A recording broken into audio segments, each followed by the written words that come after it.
तिलक महाराज एक शिक्षक थे, शिक्षा में राष्ट्रीय शिक्षा के आग्रही थे, प्रखर पत्रकार थे। पत्रकार कितना निर्भीक हो सकता है, वो केसरी के तंत्री लेख देखकर ही कोई इसका अनुभव कर सकता है। और एक बहुत बड़े चिंतक के रूप में उन्होंने भारत की आत्मा की अभिव्यक्ति दुनिया के सामने करने का काम तिलक महाराज ने किया। करोड़ों लोगों के हृदय संग्राम में किसी के साथ मेल नहीं खाती है, वो सबसे ऊपर थी। मित्रों, इन्होंने अभी मुझे भी गुजराती में तिलक महाराज की गीता का अनुवाद दिया गया। मेरा सभी युवाओं से आग्रह है, गीता को तिलक महाराज की दृष्टि से पढ़िए। आपके जीवन में कभी आप गलती नहीं कर पाएंगे, ये मैं आपको गारंटी देता हूं। ये जो ग्रंथ है वो श्रीमद् भगवत गीता का व्यवहारू स्वरूप क्या हो सकता। एक आम आदमी, एक विद्यार्थी, एक युवा, एक किशोर, एक नागरिक भगवत गीता को कैसे जी सकता है, उसका व्यवहारू स्वरूप तिलक महाराज ने हम सब के सामने रखने का काम।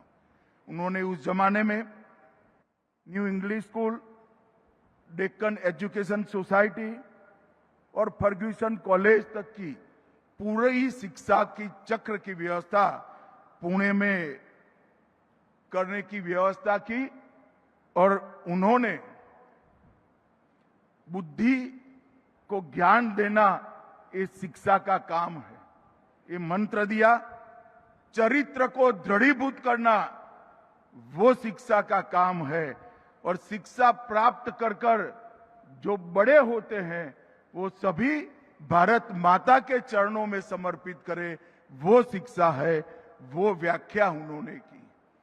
अंग्रेज अगर किसी अखबार से डरते थे तो केसरी और द मराठा से डरते थे, और उसमें अखबार से ज्यादा तिलक महाराज का बहुत बड़ा योगदान था।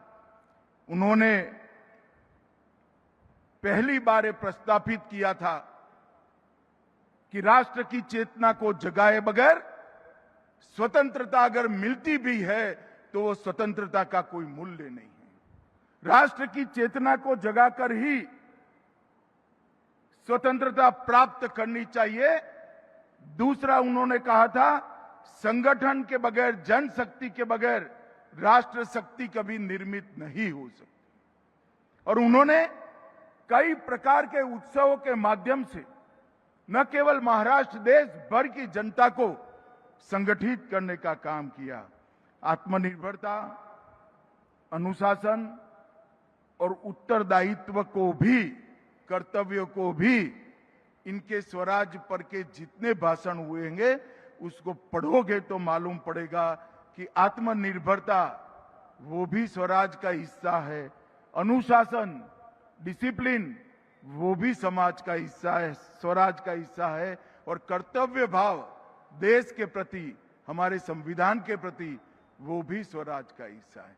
मैं मानता हूं कि एक ही व्यक्ति ने अपने एक जीवन में इतने सारे काम किए कि जब तिलक महाराज का देह शांत हुआ, महात्मा गांधी को भी कहना पड़ा, ये लोकमान्य थे, लोगों में सबसे लोकप्रिय तिलक महाराज थे। और ये बात हम सब के लिए बहुत अकूट प्रेरणा का स्रोत है। उनका जीवन, उनका कवन, जो बोले हैं, जो लिखा है, वो आज के युवा और किशोरों के लिए प्रेरणा स्रोत है।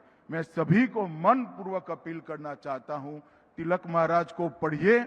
आपको मालूम पड़ेगा कि तिलक महाराज का लेखनी कभी कालबाह्य नहीं होगा, ये एटर्नल है, हमेशा देश का मार्गदर्शन करता रहेगा।